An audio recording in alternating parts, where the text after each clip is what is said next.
Жер асты өткелінде қараңыздаршы, мына осы жердің тарихы бейнеленген. Картадағы қай жерде жер алады, сосын орталығы,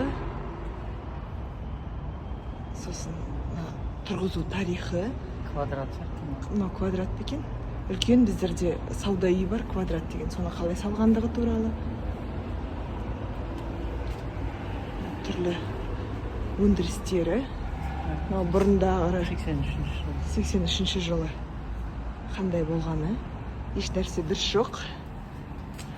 Маңдала. Өнеркәсібі қалай дамығандығы. Осылай келатып. Қайсысы? Квадрат деген үлкен. Ана жер жазылып тұр екен ғой. Квадрат деген үлкен сауда үйі бар. Соның орны екен. Мына күшті емес пе осы идея? Яғни кетіп бара жатқанда өзінің осы тұрып жатқан районының тарихын білесің. Ана жаққа да бірдеме ілейін деп жатыр. Екінші тағы бір өткел. Бұнда жалпы Норвегия, Ставангердің маңы. Сула бұл осы Ставангердағы әуежай қалай дамығандығы, бұрын дейтін соғыс кезінде қалай болғандығы.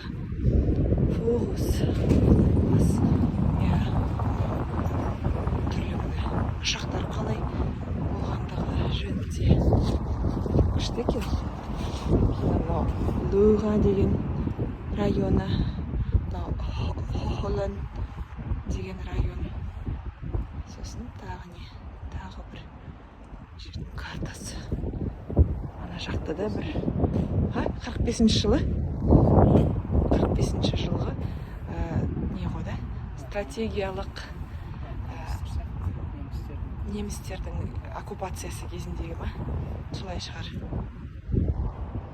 Ана жақта да мына түрлі орман, бақтардың бары.